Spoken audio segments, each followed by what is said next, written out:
അനന്തു ചേട്ടാ, ദുബായിൽ ആരുടെയോ 4 ലക്ഷം രൂപയും മാലയും പറ്റിച്ച് ജയിലിൽ പോയ കാര്യമൊക്കെ ഞാൻ അറിഞ്ഞു. വരാം പെട്ടെന്ന് കൊണ്ടുവരാം കേട്ടോ. എനിക്കെന്താണ് ഡോക്ടർ, ഭ്രാന്ത്? അതെ, അത് ഏറ്റവും നന്നായിട്ട് അറിയാവുന്നത് എനിക്കാ. അതുകൊണ്ടാണല്ലോ ഞാൻ ഡോക്ടറെ കാണാൻ വരുന്നത്.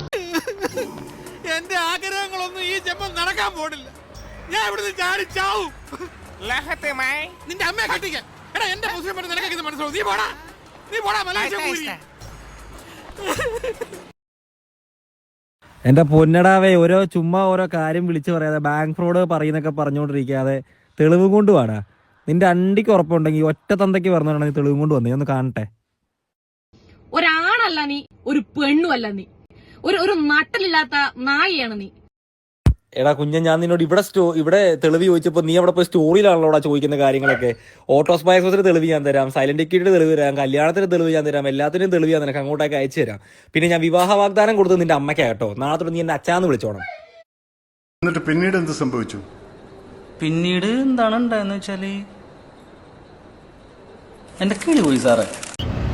ഈ എന്റെ അനിയൻ പറഞ്ഞതുപോലെ ഞാൻ അൺപാർലമെന്ററി ആയിട്ട് സംസാരിക്കുന്നില്ല. പക്ഷെ എന്നാലും ചോദിക്കേണ്ട കാര്യങ്ങൾ ചോദിക്കണമല്ലോ. 21 കാറിന്റെ തെളിവ് എവിടെ? ഓട്ടോസ്പാ എക്സ്പ്രസിന്റെ തെളിവ് എവിടെ? ഓട്ടോസ്പാ എക്സ്പ്രസിന്റെ കോൺട്രാക്ട് എത്ര ആൾക്കാർക്ക് കൊടുത്തതെന്നുള്ളതിന്റെ തെളിവ് എവിടെ? ഓട്ടോസ്പാ എക്സ്പ്രസിന്റെ റവന്യൂ നീ ഫേക്ക് ചെയ്തതെന്നുള്ളതിന്റെ തെളിവ് എവിടെ?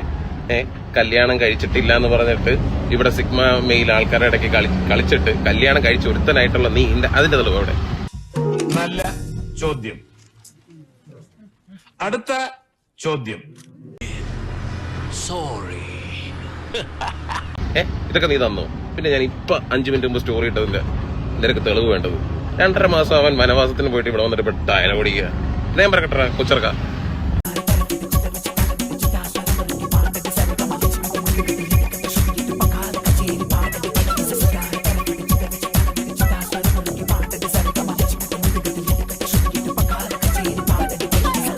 ഒരറ്റത്തുനിന്ന് പൊളിക്കാൻ തുടങ്ങിയാൽ ഞാൻ നിർത്തില്ല. പൊളിച്ചടുക്കും പലതും.